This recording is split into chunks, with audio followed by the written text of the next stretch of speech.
Hello, and thanks for joining us for a special New Year edition of Bell to Bell podcast. I'm Steve Lillis, and with me today, regular co-pilot John Evans. You okay, John? Yeah, good, Steve. How are you?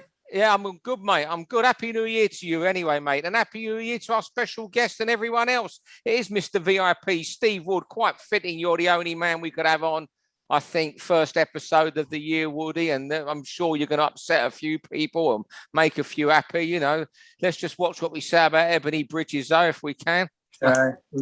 We've got no script for today, have we? I've had no prep to do anything, so we'll have to steam into someone over the next 20 minutes if we can. Yeah, well, I tell you what, let's start on the one bit of news we've had this year, a press release from the Boxing Board of Control about 10 o'clock on Saturday morning, New Year's Day, where they confirmed, which you expected, there will not be any British Board of Control sanctioned shows taking place in Britain in January on the grounds that, the medical staff won't be available. Before I throw it over to you, lads, let me just say there was a guy on Breakfast TV over the weekend on BBC, Dr. Jamil Shah Faridi.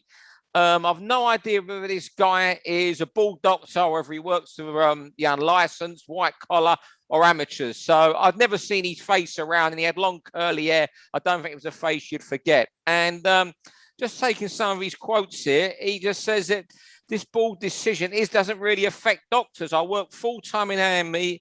In my spare time, I do boxing. It does not mean that I'm going to be spending more time in A&E.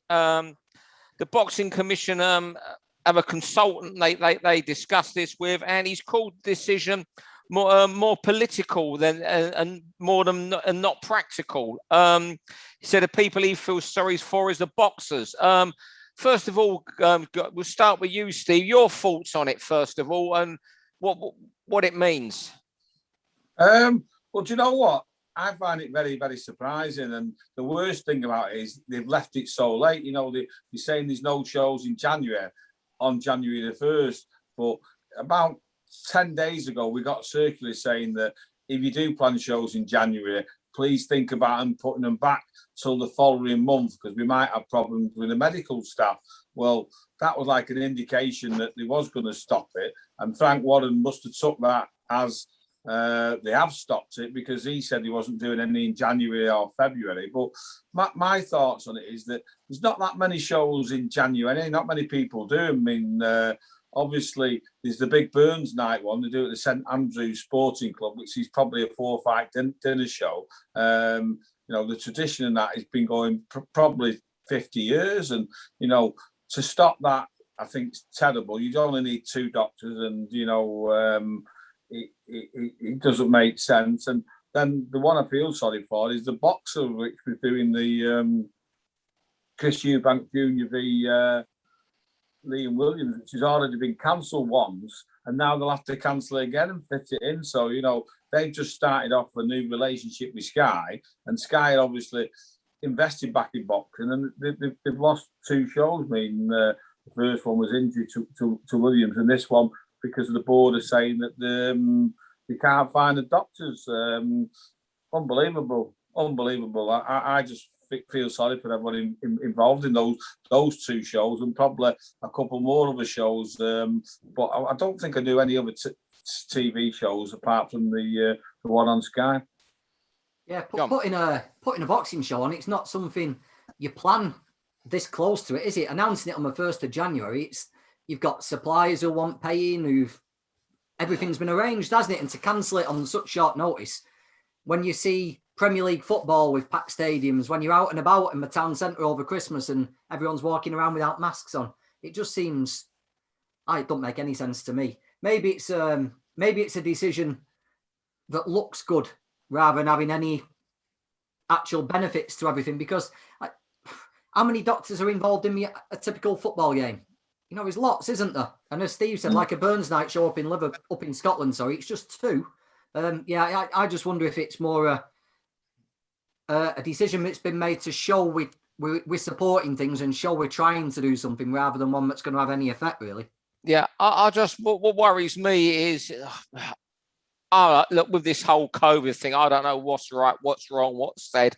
So I'm not going to go into that. But I think Frank Warren was planning a small show on BT 29th of January, and I think he was his first big one on the 12th of February. Obviously, he doesn't want to, run that risk of that not happening. But what really concerns me, and particularly for fans, is that we're now going to have a park up of fights. And, especially for subscriptions, pay-per-views, everyone's going to get hit hard on that. Frank Warren's planning 3 shows in March. One's going to be Zach Parker in a decent fight. One's going to be Dubois, and I've heard 1 or 2 opponents mentioned that would make that a big fight. And if Tyson Fury has a homecoming, that's enormous. Suddenly, I know you work, Steve, closely with Boxer, as you do Eddie Hearn, and I'm wondering whether the Boxer boys now going to think, well, I don't want a chance March of February. We've got too much on in February. We got Carnbrook on the 12th. We've got Taylor against Catra on the 26th. We'll go in March with that. And suddenly you have this park up of events, where everything's parked up. It's almost like something you talk about a lot, John, where we have rematch clauses that park up fights. They're going to park up, and you're going to end up with people. They're going to split viewers down the middle where they go. And that's what concerns me more than anything with this. We're suddenly going to get a quarter away through the year and not have these big fights, and suddenly we'll have 5 in 3 weeks. I think that's a real big worry. And that must worry TV producers and TV executives particularly, because they thrive on advertising and subscribers. Now, if they look at a fight and there's poor figures for what that fight should get, that means advertisers don't come in. I mean, that's a real worry for the next couple of months. It's deeper than that, isn't it? As you say, I'm just looking at TV shows alone. They're going to have to mix dates anyway, because that many TV. If you're parking them up, as you say, like that, in March, there'll probably be Sky on the same night as BT, as the same night as DAZN, and possibly NBC on Channel 5. You know what I mean? You could have 4 shows on one night. All that does is dilute the viewing figures. So that's not good for it. But look at it another way. I decided that I'm not going to be doing shows. So I think my first one booked in February 28th. So I was taking January and February off because of the pressures of doing the November and December shows. But, I've got shows booked for the 5th and the 12th of March. So obviously we're going to be competing. So we've got the small halls competing with the TVs. All of a sudden there's going to be that many shows. Where's the doctors going to come from anyway? So really and truthfully, the board haven't thought it through, because all they're going to do, you're not just back up the fights, you're going to back up all the doctors. And, we had to cancel a show because you couldn't get officials for our show. And that was like when there weren't many shows on. So they're going to have a real tough problem unless they're deciding what they'll do in January is all have a chill out and not do much, so that they're ready for when it all comes flying into them. Yeah. But, something else. Yeah. Something else, Steve. Something that everyone probably thought was behind them and had start unravelling now and start working its way out. Opponents. Where all the opponents go. You've just spent 9 months battling around for opponents, with managers cleverly playing you all off against each other for their best wages. Just when it seemed like everyone had a clean slate and we had a free year ahead of us, back to the start again. There's another month delay. There's going to be a backlog of shows. TV shows are going to need opponents, and we're going to take them off the small halls again. So it's right back to where it was, just when it seemed like it was finally getting back on its feet. And before we move on to another topic, also, with the next available, what happens if the board aren't going to make an announcement till, say, the 3rd week of January? How's that going to affect sales for fights, ticket sales and stuff, and promoters announcing fights for February? If these figures, what these COVID figures, whether at the moment, if they don't improve over the next 4 weeks, what's to stop the board saying you can't box till mid-February?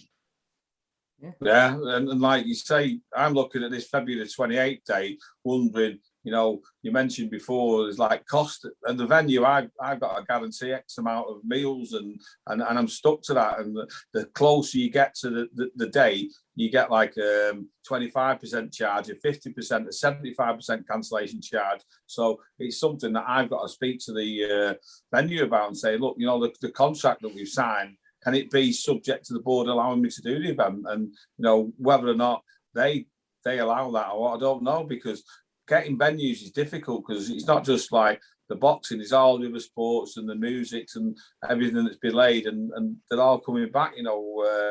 It's difficult, but I think what we should do is what John was touching there on opponents. Maybe use that as to go on to another subject of how shit the shows were last year. Yeah, well, that's it. Yeah.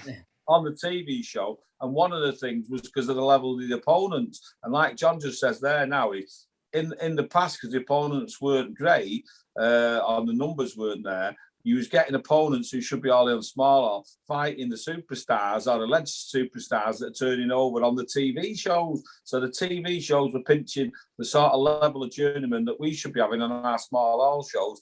It's going to happen again. They're going to be throwing TV money at fighters who shouldn't be getting that. And then next time they fight, they want more money off us. It absolutely makes it impossible to make any money or even break even on the small hall shows. And worse than that, you put in dregs on. And my subject or thing to talk about would be is that this is a knock-on effect from the TV promoters allowing their matchmakers to put shit on. Yeah. Yeah. So how much did them sort of fights, how many good fights did that cost you last year, Steve? Or good learning fights where you've had to bring in imports where a kid's going to learn nothing? You know what? Lee Hogan come to me the other day with some stats, which surprised me. I was that busy working, I haven't even done the stats. Like we got 27 debutants out, and the number of kids we got ready to go breakthrough, and the number of kids we got on the TV shows opening to make into champions. If you could have given me the stats on the kids that we didn't get to fight, or the stats on the kids that actually didn't get the proper sort of fights, that'd been interesting, Steve. I'd like to think we probably had 15 fighters that we didn't get out because we couldn't get opponents for, and we probably had another 15 fighters who ended up fighting people we knew nothing about. To be honest with you, some of them turned out to be good opponents. Brought some kids over from Poland who I'd love to have again, but there's people like, we brought someone over who I think was 6-1 from Israel, and thought, dear me, this is a bit of a risk for our kid, but we couldn't get anything else. And obviously flying someone in from Israel wasn't cheap, but they were poor. And you think for half that money we could have had a good journeyman to show the kids the ropes, which was going on to the BT or the Sky or the DAZN shows, and getting smashed to bits in 2 rounds by top talents, the GB kids who are turning over and everything like that. And it's got to stop. How it's going to stop, I don't know. That's one of the phrases I'd ban this year if I could. Is getting them out. That should only be people like debutants and people who are 2 and 3 and 4 and 0 should be getting out. There shouldn't be anyone on a TV bill with a big promoter just getting out for a gimme fight, an opponent. It shouldn't be happening. Jack Rafferty fought an opponent on a Black Flash show recent, and the week after, the guy was fighting Cyrus Pattinson. Now, Cyrus Pattinson's come through, big amateur, big background, big push on. He was going to be live on TV. Shouldn't be fighting these guys off of small halls. They should be in meaningful step-ups every time if they're that good. If they've had that amateur backing and that funding where they're getting paid 20-odd grand a year for training, they compete at the major international tournaments, do well, get medals. You shouldn't be coming in having a get-out 4-rounder against Louis Van Pooch on a Saturday night on TV. It just shouldn't be happening. And we like to say we hope things will change, but it won't, will it? The trainers will reject the opponents, and we'll be on this circle for ages. This circle, as you say, for ages, John. It's like one of them things when you see the little mouse in the cage, it just goes round and round and round on it, or the dicky bird or the budgie that goes on in a cage. They just go one end to the other. It's like, as the come on to now, the things you like to change in boxing every year. And I'm thinking, well, my one would be the TV, boxing's still a minority sport. We're not like football where we're going to draw a new audience by taking your son or your daughter to a game. you can bring an audience in that way. We depend on TV is what we can say, well, TV is just for casuals, blah, blah, blah. But it's the TV audience that brings a new fan in. And if for every 100 new fans, if that makes 2 of them go to a show and start doing, fantastic. But the thing that there's been a bugbear of mine for years on this is where and this goes back to the board again, and I don't want this. It sounds like it is a turning into a kick the board half hour here, but to stop fight shows, TV shows clashing all the time. Surely they could do something. There was a time well before you fellas were in boxing, when even I was young, when in London you couldn't have a show within 7 or 14 days of Mickey Duff. So it would keep people going. So you had the small shows in London then on a Monday and Thursday night, but they couldn't go within 7 and 14 days. There was rulings, and I just think we've got to get a grip of these TV clashes. Yeah. Your thoughts on that, fellas? What do you think, John Evans? Oh yeah, that's a big one of mine. It's like, as we said before, it dilutes the audience, doesn't it? I know we went through a spell not long ago, didn't we, putting midweek fights on, but there wasn't many. I remember 2 or 3 shows on Wednesday nights. Did Cullen fight on a Wednesday night in Liverpool? But I remember that midweek show, and for some reason it just got abandoned after 1 or 2 goals. But I wonder if you could put, maybe a way of getting around it would be to put prospects on midweek in gimme fights. Have like 6 4-rounders and a 6 in the prospect shows, but keep that on a Wednesday night, and that frees up Friday and Saturday. We just got rid of the gimme fights. We can't have a reason for having them, John. No, but there are guys you got. It could happen though. Yeah, but Steve, why don't small promote? I mean, I'm going back again, 30 odd years to the 80s when I was going to boxing all the time in London. Why do small promoters always seem to go Friday, Saturday, Sunday now? Whereas in years gone by, it would be a Monday night at the Elephant and Castle in London, and the place would be packed, 1,200 in there. Well, York, or a Thursday night it used to be, I think, in London as well. I mean, I wasn't living in Manchester then, so I don't know what, I think times has changed, and there's a lot more things for people to do now. And certainly for me to do a show on a Monday night with financial suicide, I mean, I've had to do quite a few on Fridays this year because we couldn't get venues for the Saturdays. But I've said I'm not going to do them again because you don't get the numbers out. And I know there's a great saying that, there's no bad time for the good show, and there's no good time for the bad show. But to get people out on a Friday night is difficult because they're coming home from work. You got your boxers and people who's coming up on the motorways, which are hammered. If anyone's coming to Birmingham, well, we had it in Liverpool where the security come from Birmingham and they were an hour late, even though they set off at like 3 o'clock to be there for like 6. And it should only be a 2-hour journey. It was all stuck in it. So it doesn't work on a Monday night, which is a school night, and you've got to get work on a Tuesday. You can't go out and enjoy yourself. And let's be right, everyone wants a night out of the boxing and as much interested in having a drink as they are watching the boxing. So it just doesn't work. And well, I used to go on a Monday night, which was to the Piccadilly hotel with the black tie for the evening dinners, and they used to be sold out to the corporates. I mean, I tried to do that 20 years ago and start the Millennium Sporting Club off at the Palace Hotel and get people back out in the black ties, but that audience has diminished. Like I was ended up having to I had people suits to go.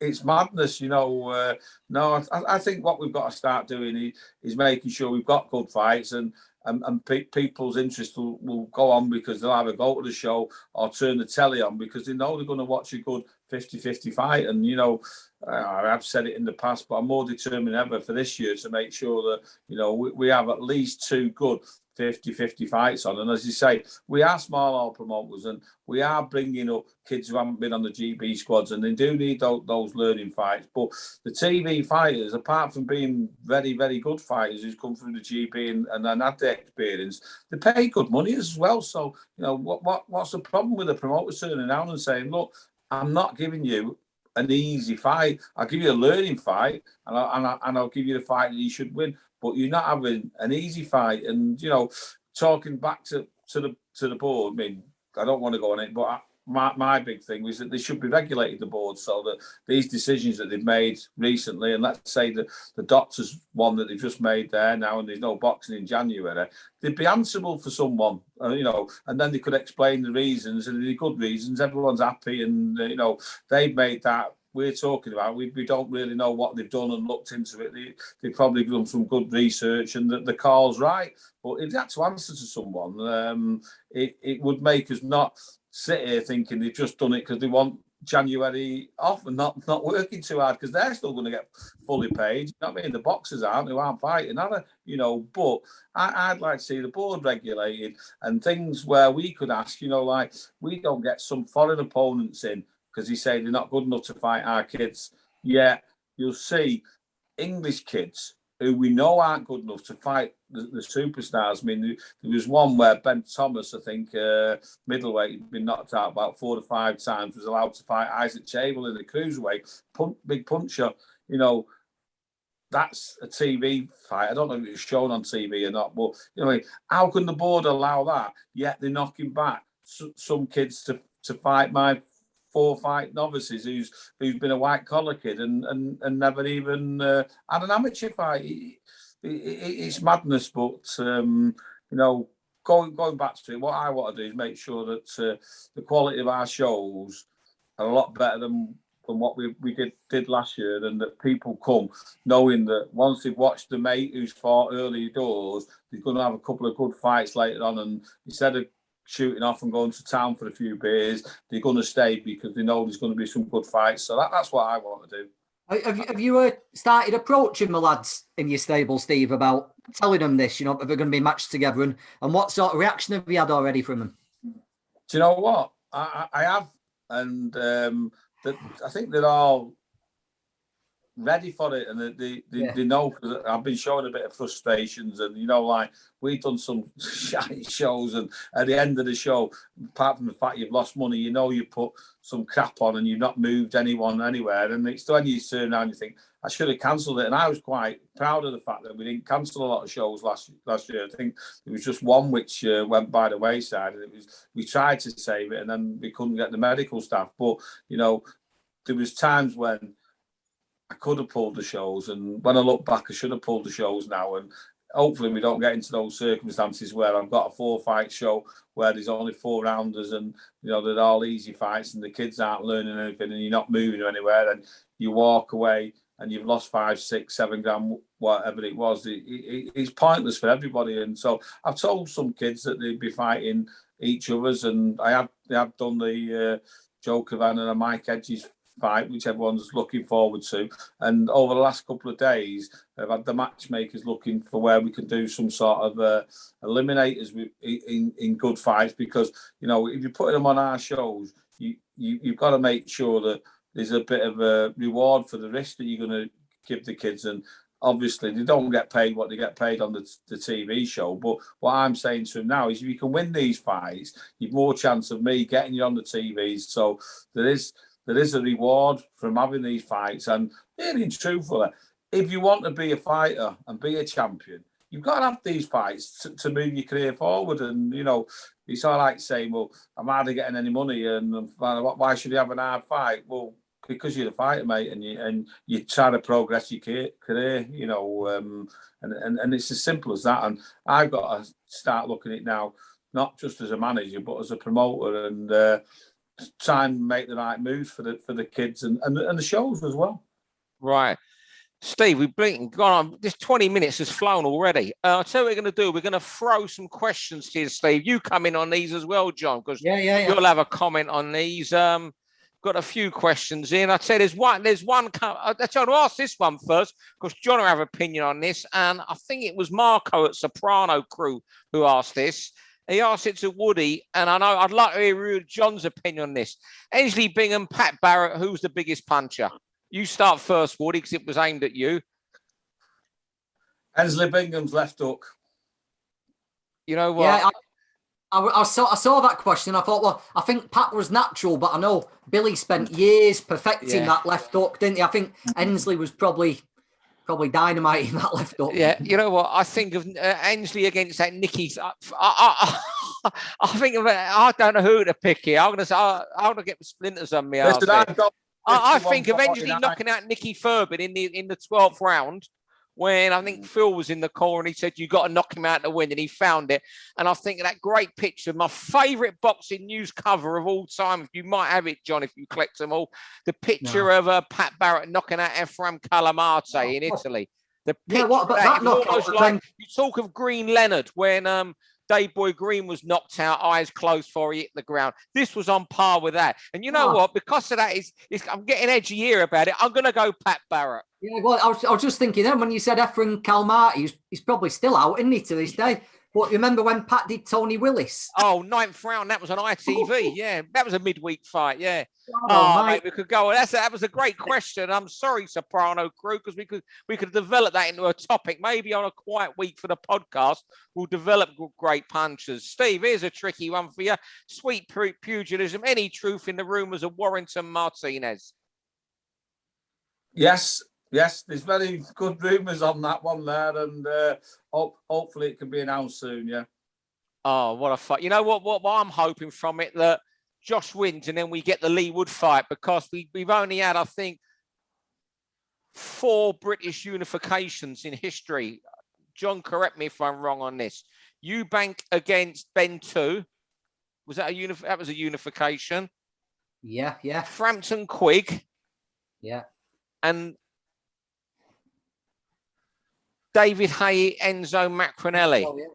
I can't think of any more than that. And even then, I was thinking then about, it was WBA, WBO, Macronelli. You've been on Google all night with that. Hey, I'll tell you what, I know, I'm struggling. I'm still not sure on Yeah, I'm sure it was. Yeah, I think there's only been 4. And if I'm wrong, I'm wrong. We're not one of these, we're not like, these guys at Sky and BT when they sit there armed with notes and they really don't know and they couldn't name you 5 British champions if you ask them. I might be wrong. If I'm wrong, I'm wrong. Anyway, Steve, I was told no football questions, but John Calamari said, who was the most capped player to play for Liverpool? That's what you get for accusing me of being a Google man. Do you know what? I don't even care, but I'd probably say Emlyn Hughes.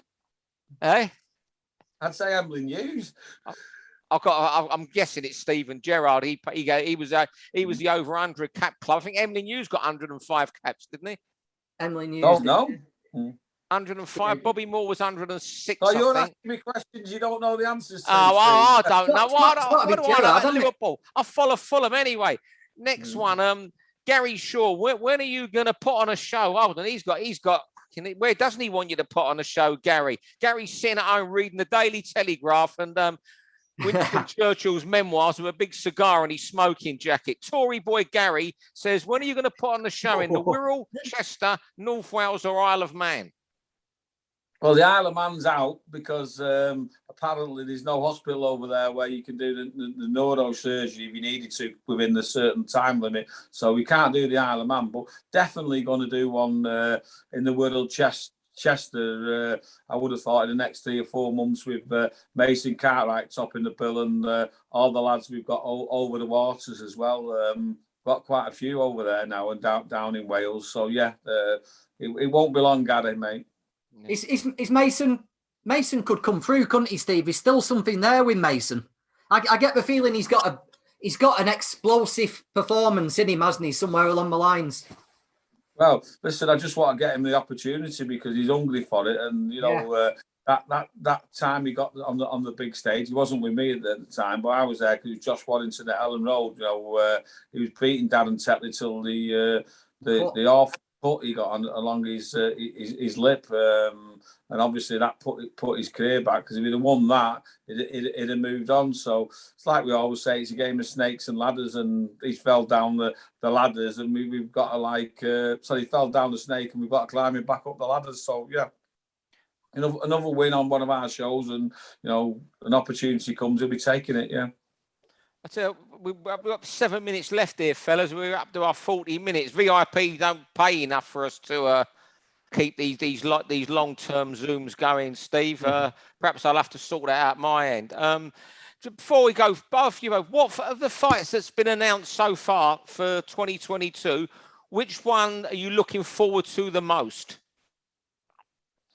Do you know what? I'm looking forward to Khan and Brook. I know we're all saying it's a novelty value, but it's one of those you can't pick a winner. You could argue either ways, and everyone's saying like it depends who's got what left in the tank, and that might be it. But whatever reason it is, it's an intriguing fight, and I can't really wait to watch it because someone's going to get knocked out in it.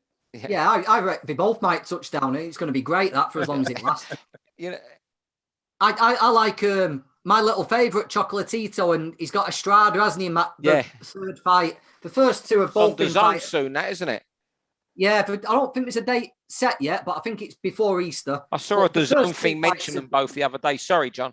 Yeah, they've both been fight of the year, and I think they're both Chocolatito's probably a little bit slower now. Let's see if he can pull one more out. But having watched the first two, you can't not watch that third one. Yeah, I'm looking forward to. I mean, is Khan and Brook. I can only echo what Steve said. I said this on the pod the other week. No one knows who's going to win. And what's really making me laugh is all these boxing hipsters who are trashing it. They're just pissing blood over it. They're raging. I think it's fantastic. I think it's a great fight. I hope it does great business. And you can't pick a winner. What's wrong with it? Okay, it is a bit too late, but what's wrong with the fight? It's going to be good. And as Steve says, it's not going 12 rounds. Someone's getting knocked out and they'll go on to a payday if they want to carry on boxing. One of them's going to be punched into retirement. High stakes as well there. Can you imagine imagine the Thursday before that fight, the press conference and everything. I think it's brilliant. The hype and everything around it'll be great, won't it? It's going to be fantastic. That is just going to take over the sports pages that week. They don't like each other. They knew each other on the amateur circuit. It's fantastic. What is there not to like about it? Maybe I'd like someone to come on and tell us, John, what's wrong with it. But, the only other one I'd look forward to, if it comes off, I've still got my doubts whether it'll happen next after the 80-20, is Fury White. Because I think the build-up to that would be fantastic if they did fight in March. But I've got a little feeling in me, if they don't do a deal, this 80-20 thing won't get off first base. I think they'll carry on going to arbitration of some kind. Yeah, it'd be Fury Ruiz then, I'm hearing. Fury Ruiz, that was mentioned, and Fury Elenius was also mentioned, which is a fight you'd get away with in this country, but nowhere else, I shouldn't think. Yeah. Anything else, Steve, you want to add, or what are your hopes for 2022 before we go? No, listen, I was just talking about that fight. I think the Eubank Jr. and Liam Williams is a good fight as well, and it's a shame that they've cancelled that in January. And when you think about it, it's like these subscription channels. I don't think DAZN's got a show in January, and Sky's not have a show in January, and like there's others, isn't there? And like you can't be doing good for their numbers. That's for sure. I can see a few people on Twitter who's already cancelling the DAZNs, and obviously, the likes of Fight Zone, who's trying to get off the feet. I mean, why would people for that? They promise to show every weekend, and they're not going to get one in January because the board won't let them. Well, I just thought about that. What you were saying about late notice. I heard it was Jacobs against John Ryder, which is a good fight, and that was supposed to be February. That was February the 12th, wasn't it? Yeah, that was. How can you tell that? You can't, can you? You've got to move it back. That goes back, John, to what I was saying about the ball. These shows that are going to be early February now, they can't risk announcing them these fights. Hence, Frank Warren, I think, was going. I think it was 12th of February, and I'm not sure. I think it might have been Dubois. I'm not 100%. There's a reason why he's putting his show. But people saying, moaning about him not putting on shows in January, February. How can you announce a big show in mid-January, not knowing it's going to happen? Asking people to spend any 50 quid to 250 quid for a ticket. So was that in the UK, John Jacobs and Ryder? Yeah, down in London. Yeah. Right. All right, then, fellas. I think that'll wrap us up for today. That's just the start for the new year. We'll be back in our usual format next week. 6 3-minute rounds of action. I don't know who we're going to get on as a guest. Woody might tell us who he wants on. Someone who's quite mouthy and gobby. And we'll get them on, Woody, if you can give us. Yeah, I'll think of one. Has Curtis Cagano been found yet after Jolly Boys? He's been found. He's been found, and he tells me he's knocking on my door at 7:30 tomorrow for a run. I think he made up to his miss. I think he took them all to Butlins for the new year. But he's been found. It was about 4 days later, but he was found. Yeah. No, listen, no comment on that one because we'd have to put it on the over 18 section, wouldn't we? You know, but leave my mate Curtis out on this one. You only like Curtis because he supplies you with plenty of reliable journeymen, mate. Do you know what? He's not been doing. That's why I'm having to bum up to him to make sure that he doesn't keep going down all around the country. He should stay in Manchester and Liverpool with some of his lads. Yeah.